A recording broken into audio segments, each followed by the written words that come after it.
My dear viewers, welcome to my channel Shri ji coaching classes. आज हम आपको क्लास 10 यूपी बोर्ड 10th के account के चैप्टर सेकंड समायोजना है, जो बहुत इंपॉर्टेंट चैप्टर है, जिसमें से कुछ ना कुछ न्यूमेरिकल थ्योरी ज़रूर आती है। देखिए, ह्रास एक है वह।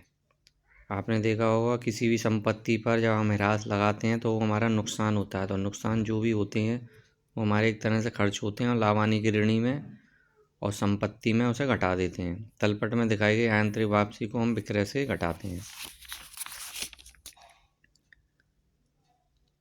अद्यत मजदूरी को हम आर्थिक चिट्ठे के दायित्व पक्ष में दिखाते हैं। पूंजी पर ब्याज व्यापार के लिए हानि होती है और व्यापार के लिए आहरण पर ब्याज लाभ होता है। ख्याति संपत्ति है, इसमें अदृश्य और अमूर्त स्थायी ये सभी। बकाया वेतन व्यक्तिगत खाते से होता है।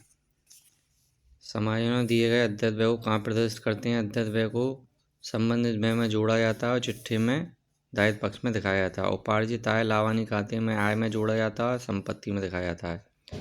अग्रिम में प्राप्त कमीशन क्या है? अनुपार्जित कमीशन। पूर्व दत्त व्यय क्या होता है? जो हम एडवांस दे देते हैं और ये हमारे संबंधित व्यय में से घटता है और चिट्ठे के संपत्ति पक्ष में दिखाते हैं।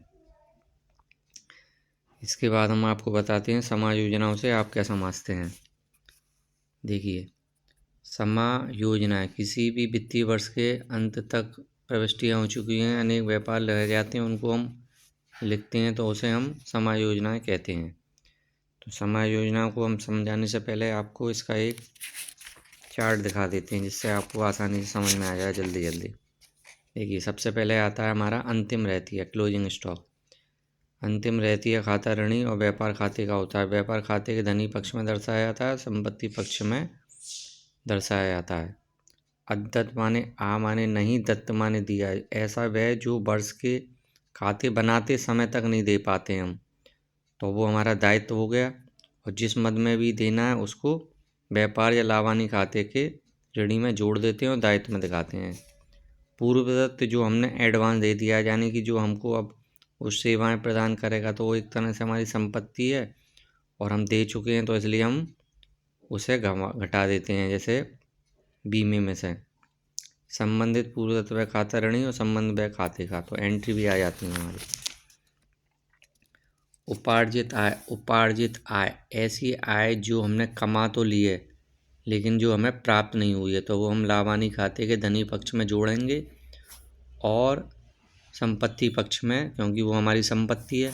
अनुपार्जित आय ऐसी आय जो हमें एडवांस प्राप्त हो जाती है, तो उसे लाभानी खाते के धनी पक्ष में से घटाते हैं और दायित्व पक्ष में दिखाते हैं, क्योंकि वो हमें देनी है, दायित्व है हमारा।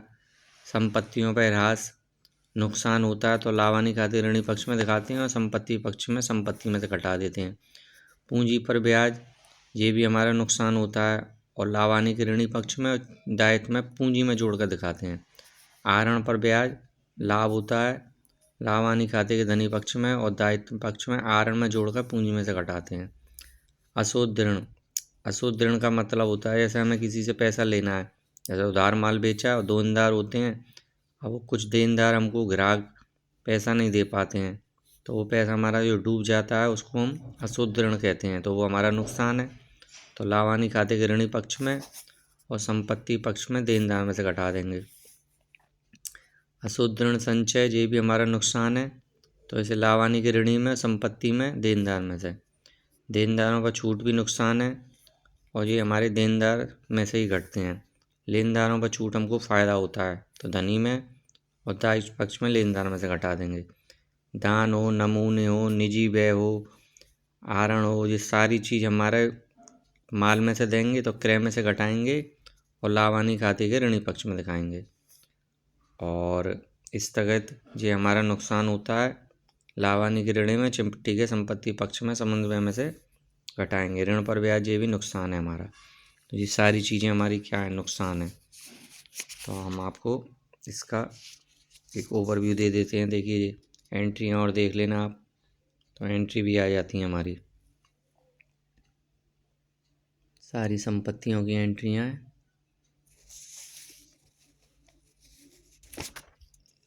और ये हमारे अगर आप डिटेल में करना चाहें तो ये डिटेल में भी थ्योरी है ये।